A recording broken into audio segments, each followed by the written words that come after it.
പണ്ടു പരദേശി ബ്രാഹ്മണർക്കു പുണ്യഭൂമിയായി ലഭിച്ച കേരള നാട്ടിൽ തഥൈത വന്നഗാതിക്കെത്താൽ വാസം ദുഷ്കരമായി തീർന്ന മൂലം വന്നകേന്ദ്രൻ വാസുകിയെ തപം ചെയ്തപ്പോൾ തഥൈത നാഗങ്ങളെ ഒഴിവാക്കി വാസയോഗ്യമാക്കി നൽകി നാഗങ്ങൾക്കു കാവുകളിൽ പാർപ്പിടമേകി തഥൈത ഇപ്രകാരം രൂപമാർന്ന ഭൂപ്രദേശമല്ലോ പിന്നെ മണ്ണാറിയ ശാല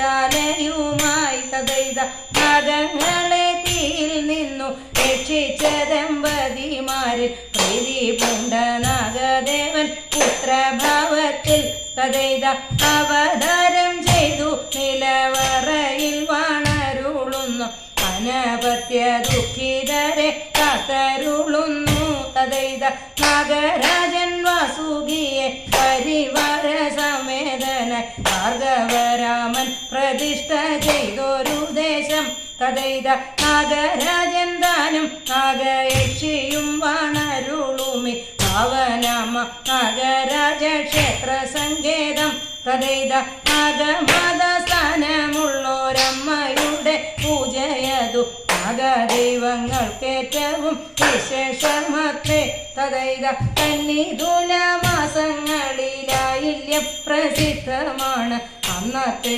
എഴുന്നള്ളിപ്പൂമാഘോഷം തന്നെ തഥൈത സന്താന പ്രാർത്ഥനയോടെ മണ്ണാറശാലയിൽ വന്നു കുമ്പിടുന്നോർക്ക് അനുഗ്രഹം നൽകി വാഴുന്ന തഥൈത നാഗരാജാവിനും നാഗയക്ഷിയമ്മയ്ക്കും അമ്മയ്ക്കും